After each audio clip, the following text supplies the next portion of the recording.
So F for Q5, we're looking at this system, and it's asking us to find the angular acceleration of the pulley. So there is three forces acting on this pulley. It gives us first let's write down what it gives us. It gives us that M of this block on the frictionless surface here equals 5 kilograms, and then M2, I'll say this block that's falling down here is M2, is given as M over 2, which would be 2.5 kilograms.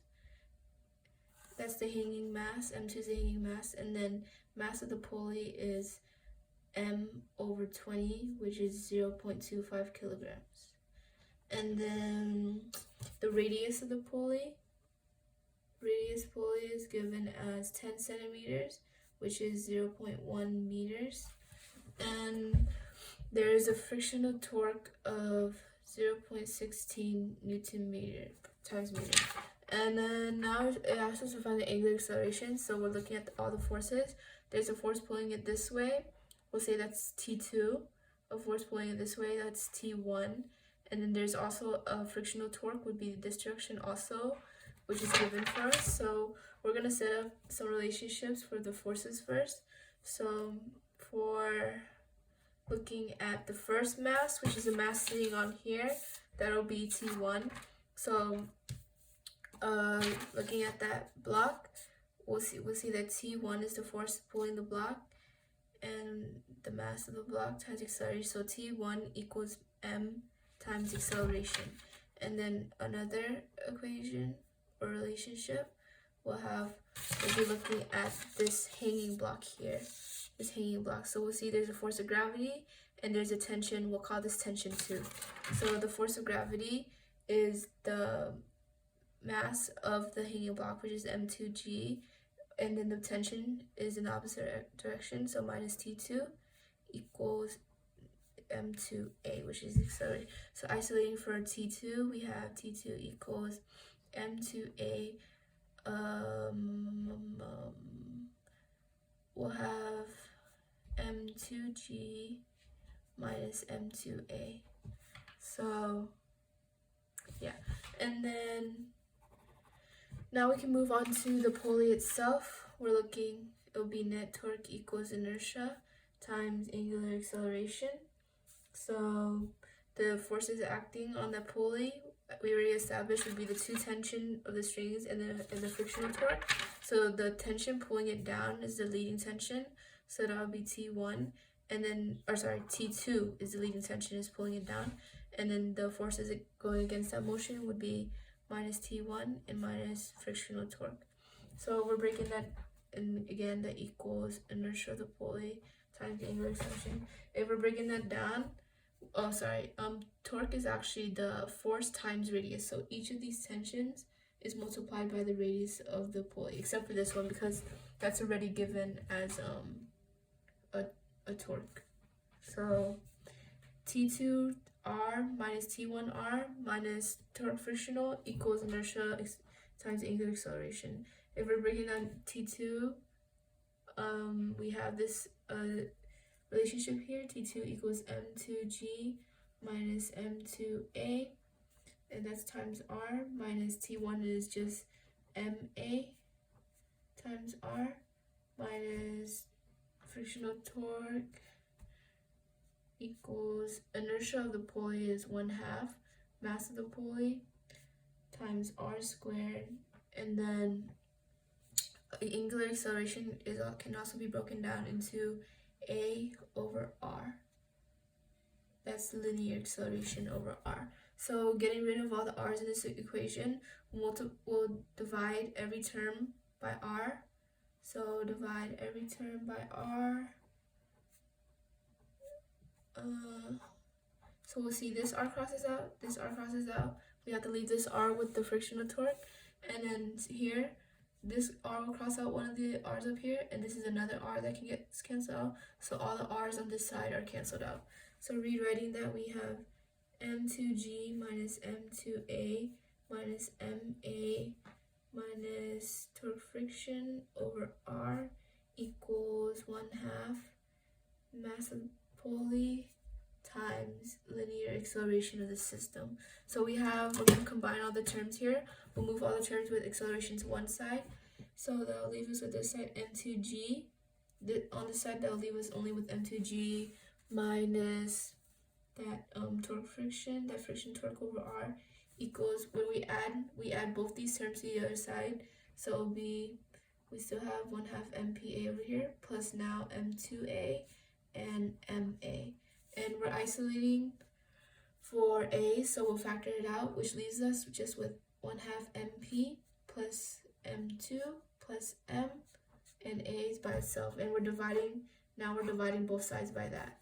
So writing it again, we'll have M2G minus torque friction over R, all over 1/2 mass Pauli plus M2 plus M, and that'll give us linear acceleration. So if we plug in all the values that we know the M2 already, we wrote earlier to be 2.5 kilograms.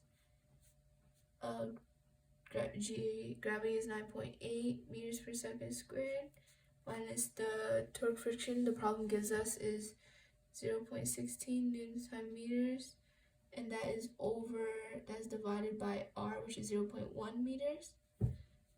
All that over 1/2 mass of the Pauli we found earlier to be 0.25 kilograms, plus M2 we found to be 2.5 kilograms, plus M was given to be 5 kilograms. So we plug all that into a calculator, we'll get that linear acceleration equals 3.003 meters per second squared. And since we want angular acceleration is linear over radius, we'll divide our linear acceleration by the radius of the Pauli, which is 0.1 meters, and we get that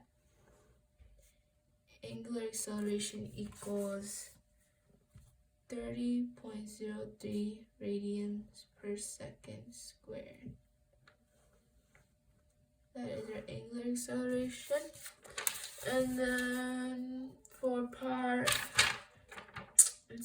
B, it asks us to calculate the speed of the hanging block after it has descended a distance of d. So to do that, we can use a common form.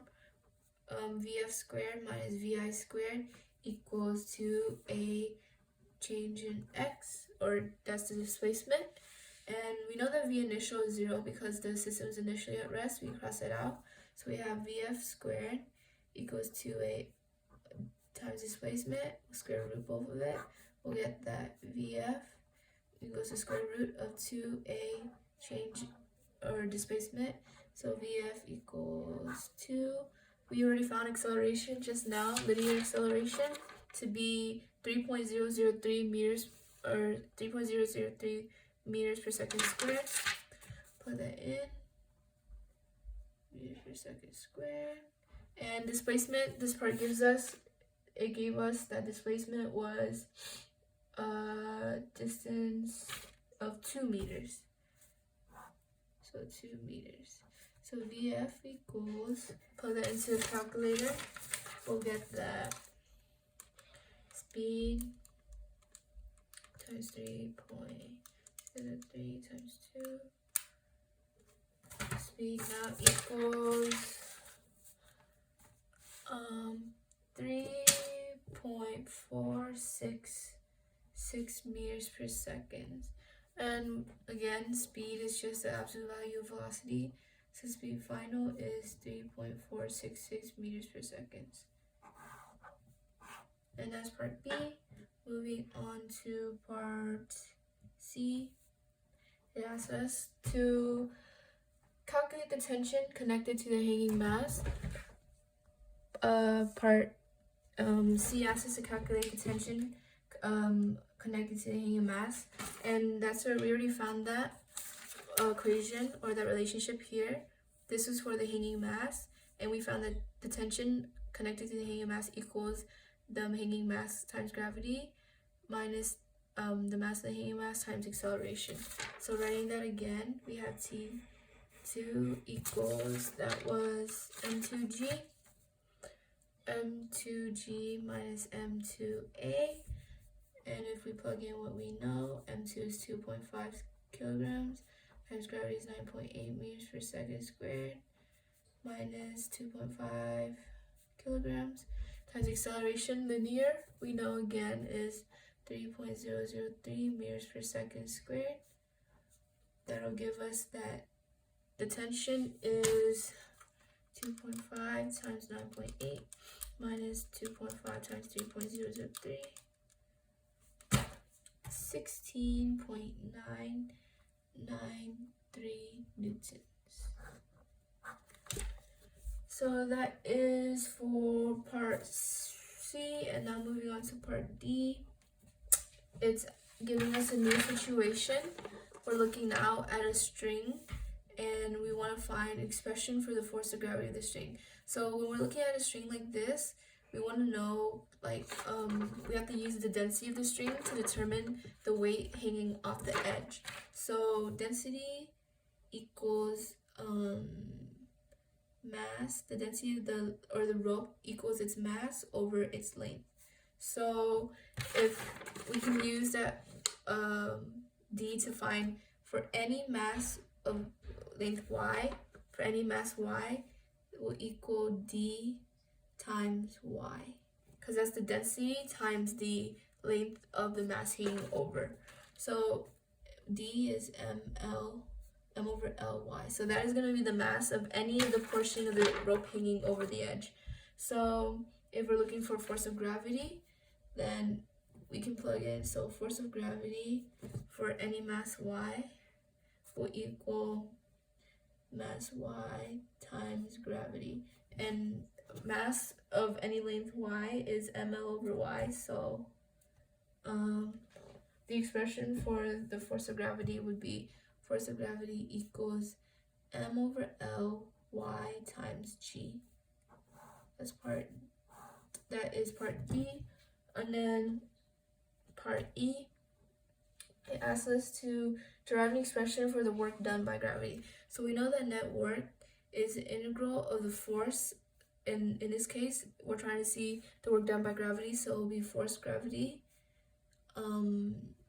with respect to y, because that is the distance that the force is acting. So if we integrate, we're trying to see, we'll plug in our force of gravity, which is m over l times y times g, just dy, and we integrate that, we'll get that since m, l, and g are constants, we leave those alone, and we integrate y, we'll have y squared all over 2. If we clean that up a bit, we'll have the net work equals mgy squared over L times 2. That is going to be the equation for the net work done at any given time, any given displacement y. So I'll grab another piece of paper for part F. Part F, it asks us derive an expression for the speed of the rope as a function of y. So to do this, we can use what we know, the work kinetic energy theorem. We know that the net work done equals the change in kinetic energy, and if we break that down, we'll have 1/2 mvf squared minus 1/2 mvi squared. And since the system is initially at rest, we can just cross that out so that we have net work equals 1/2 mvf squared, and that vf is the speed of the rope, the function that we're looking for. So plugging in net work, we already found an equation for net work. That was mgy squared over L2. So mgy squared over L2 equals mvf squared over 2, and we can cross out on both sides of the equation. We can cross out an m here and m here, and also a 2 and a 2 down here. So we're left with vf squared equals gy squared over L And if we square root both sides, we have that VF equals, see the y squared, so we square root a square and take out the y, and we're left with the square root of g over L underneath. So that is the expression for part F. And that is it for FRQ number 5.